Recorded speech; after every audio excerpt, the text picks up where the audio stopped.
Na aula passada, nós começamos essa análise do texto mostrando que Paulo, ele começa de modo abrupto, enérgico, rígido, inflexível. Por quê? Porque ele não estava brincando. Gente, evangelho é coisa séria. Às vezes tem irmão que diz assim: Pastor Oziel, o senhor prega muito sério, o senhor leva muito a sério. Porque é o seguinte, deixa eu dizer para vocês. Uma cirurgia errada, o que ela acontece na pessoa? Pode causar morte. Morte. Quando não morre, deixa a pessoa como? Danificada, Danificada. Né? Pois assim é o evangelho. Um evangelho pregado com mentira, com falsidade, com gracinha, passando a mão, água com açúcar, é um evangelho que pode te danificar e pode te levar à perda da salvação. Há uma consequência eternal, tristônia pelo resto da vida. Por isso que Paulo não brincava. Paulo, ele aqui é duro, ele é categórico. Por quê? Porque ele sabia que um evangelho errado comprometeria a vida das pessoas. Implicaria em um destino eterno infeliz. Jesus disse em Mateus 7 que os que estão transitando pelo caminho espaçoso, pela porta larga, eles estão indo para a perdição. Então, um evangelho falso, um evangelho mentiroso, um evangelho com gracinha, um evangelho por esses pregadores que não têm compromisso, Deus vai cobrar deles, mas o problema é que você, que está sendo enganado, você também perece. Aí você diz assim: ah, pastor, mas eu fui enganado pelo fulano. Não. Você foi enganado porque quis, porque tem a palavra, que você pode julgar todas as coisas através da palavra. Leia a palavra. Atente para a palavra. Então isso aqui é muito sério, é muito sério. Olha como é que Paulo começa o capítulo 1, vai. Paulo, apóstolo enviado não da parte dos homens, nem por meio de pessoa alguma, mas por Jesus Cristo e por Deus Pai, que o ressuscitou dos mortos. Isso, pode ir. E todos os irmãos que estão comigo, a igreja da Galácia. Isso. A vocês, graça e paz da parte de Deus, nosso Pai, e do Senhor Jesus Cristo, Sim. Que se entregou a si mesmo por nossos pecados a fim de nos resgatar. Percebe que ele já está começando a falar sobre a graça, porque toda a ênfase da carta é levar para o legalismo, é levar para uma prática de obra como meio de obter a salvação. E Paulo já começa, primeiro, ele não faz oração por esta igreja. Por que ele não faz? Porque ele viu que o assunto era urgente, não é isso? Sim. Ele não faz oração por essa igreja, está aí no próprio texto. Ele não pede bênção para essa igreja. E nós explicamos na aula passada o que é graça e paz. Então ele começa já mostrando os efeitos desta graça. Olha como é que ele diz. A vocês, graça e paz da parte de nosso Senhor Pai, do Senhor Jesus Cristo. Isso. Que se entregou a si mesmo a morte por de nossos Cristo. Pecados. Peraí. Quem foi que se entregou pelos nossos pecados? Jesus Cristo. Então não é mérito nosso. A primeira coisa que Paulo está mostrando, não é mérito de vocês, não é isso? Vai lá, depois. A fim de nos resgatar desta presente era perversa. Ou seja, a partir de agora, ele está mostrando que quem está em Cristo já saiu de um mundo perverso, de um mundo pecaminoso e passa a habitar nas regiões celestiais. Vamos lá. Segundo a vontade do nosso Deus e Pai. Ou seja, tudo era um plano de Deus e não do homem. Então, como é que esse evangelho chega com todas essas bênçãos e agora ele vai ser pervertido, ele vai ser alterado, o conteúdo dele vai ser mudado? E quando Paulo começa aqui, ele começa falando de um chamado com autoridade. Não é isso que ele diz no verso 1? Sim. E esse chamado com autoridade, ele está dizendo, eu fui colocado aqui para isso. Não da parte dos homens, por meio de pessoa alguma, mas por Jesus Cristo e Deus Pai. Então, ele tem um chamado com autoridade. O apostolado dele não era brincadeira. E aí a outra coisa é que ele disse que houve uma mudança. Você saiu do reino das trevas para o reino do Filho do seu amor, o reino da luz. Não é isso? Então, é muito importante aqui. Houve uma virada de um reino para o outro. Como é que eu vou voltar para o reino das trevas? No reino das obras? Hein? Do legalismo. Confiança na lei para ser salvo. Então, aqui você tem um primeiro problema. Aqui nós observamos que Paulo, ele começa a deixar claro que nós mudamos de posição. Não é isso? Nós mudamos de posição. Saímos da velha vida pecaminosa para uma nova vida. Temos pecados perdoados, não é isso? Sim. E tudo isso era o plano de Deus. De Deus. Agora, vamos lá para o 6. Observe o 6. Maravilho-me de que tão depressa passasses daquele que vos chamou a graça de Cristo para outro evangelho. Que tão depressa. Então, a primeira coisa aqui, ele vai colocar aí na tela, mudança de posição. Você leu lá no verso 2, 3, não é isso? Que eles mudaram. Olha o que Deus fez. Tiraram ele, né? O texto diz aí. Daquele que vos chamou a graça de Cristo para outro evangelho. Ó, para aí. Lá no 3, verso 3, mais ou menos. Olha o que diz.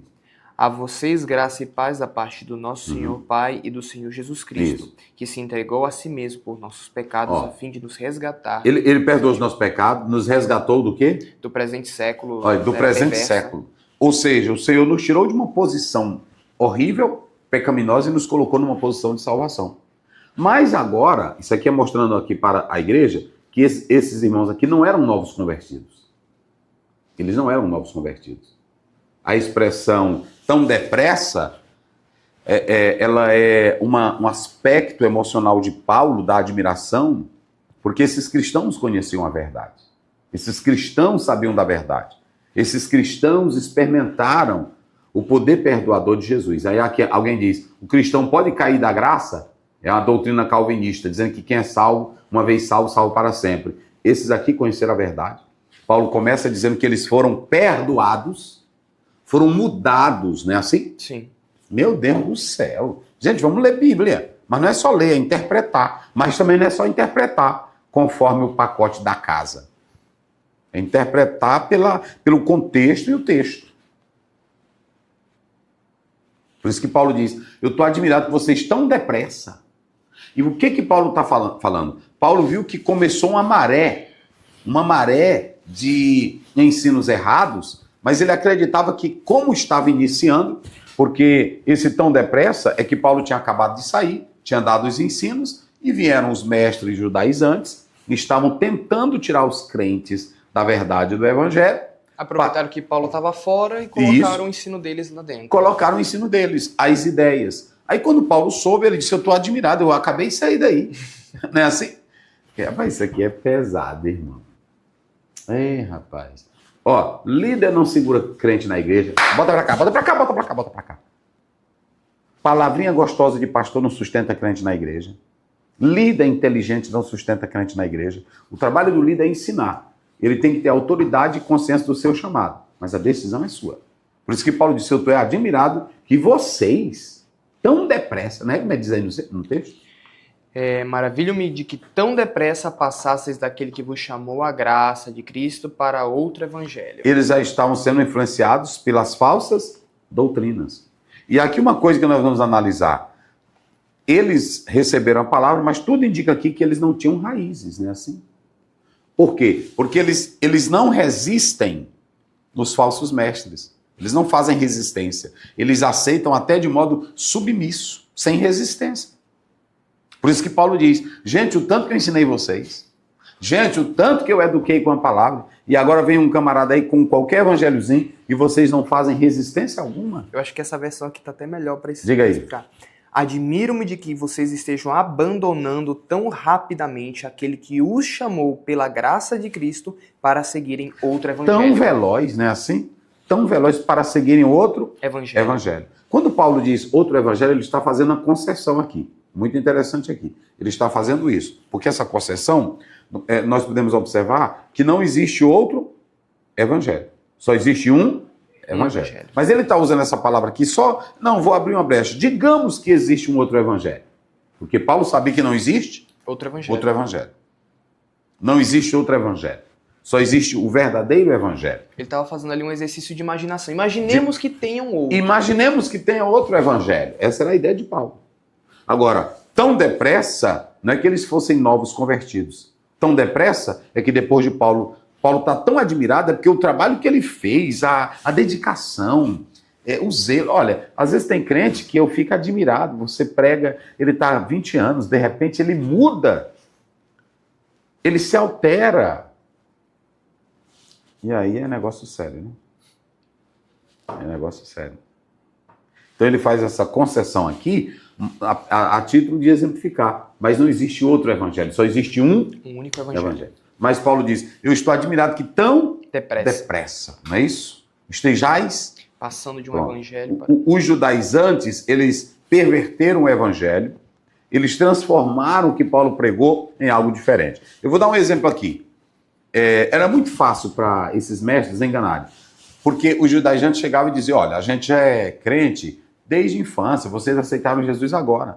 E quando Israel saiu do Egito, eles precisaram da lei. Vocês saindo do mundo, vocês têm Cristo, mas precisam da lei. É preciso se circuncidar, é preciso fazer isso, é preciso fazer aquilo. E os crentes caíram nessas ondas. Eles misturavam a mentira com a verdade. Pronto.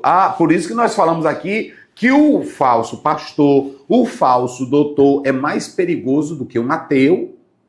Pronto. O que o ateu anda dizendo? Eu não creio no evangelho, não é assim? Pronto. O que o agnóstico? Não é possível conhecer Deus, não é assim? Sim. Agora, o falso apóstolo, o falso mestre, ele aparenta crer em Jesus. Ele aparenta defender o evangelho. Mas aí ele te fisga. Ele te prende. Rapaz. Não é assim? Sim. Aí Paulo diz, estejais... Olha o verso 7 aí, vamos lá. O que não é outro, mas há alguns que vos inquietam e querem transformar o evangelho de Cristo. Nós já explicamos aqui várias vezes, Daniel, a palavra alos, outro da mesma espécie, e héteros, outro de uma espécie diferente. Por exemplo, o tigre e o leão são da mesma espécie. Pronto. O gato e o cachorro? São espécies separadas. Pronto, então é isso. São do gênero animal, porém de espécies Se eu digo assim, tem um balde de maçã ali, aí eu digo, Daniel, me dá uma daquela maçã ali. É uma maçã da mesma espécie, da mesma balde. Agora se eu digo, me dá uma laranja. É outra coisa. Aí pronto, aí eu vou usar hétero. Mas se eu vou pedir a maçã que está dentro do mesmo balde, eu vou usar a palavra alos. Então, quando Paulo diz outro evangelho, ele estava deixando claro que não existe um outro evangelho. O héteros é algo diferente, de outra espécie. Pode existir outra coisa de outra espécie que queira ser igual, mas não é evangelho. Pronto, esse negócio de você ouvir um coach que é interessante, é bonito, ele te faz chorar, a televisão pode contratar, a mídia pode contratar, ele te faz chorar, mas não te transforma, não é o verdadeiro evangelho. Pode ser algo que queira parecer com o evangelho, mas não é evangelho. Evangelho é mudança de vida, evangelho é quebrantamento, evangelho é arrependimento, evangelho é novo nascimento, evangelho é abandonar o pecado. Evangelho é querer subir na árvore para ver Jesus. Evangelho é você fazer como disse Jesus para Nicodemo, tu tem que nascer de novo. Isso é evangelho. Evangelho não é retoque. O Senhor não tem retoque. Não adianta botar batom para maquiagem. Para maquiagem da salvação. Não adianta colocar disfarce. Jesus disse que o vinho novo tem que ser colocado aonde? Em odre novo. Pronto. E vestes novas? Em remendo novo e em veste nova. Dá certo? Não dá certo. Tem que ser totalmente a mudança radical. Então, não existe essa, jovem. Você pode achar bonito. Mas eu choro quando eu escuto o hino dele. Isso não é evangelho, é emoção. Mas eu acho lindo a forma que ele prega. Não é evangelho. Você se quebranta, você se arrepende, você chora os seus pecados e sabe que precisa de um Salvador. Isso é que é evangelho. É isso que é evangelho. Por isso que Paulo está dizendo, eu estou admirado aqui que vocês estão passando tão depressa para um outro evangelho.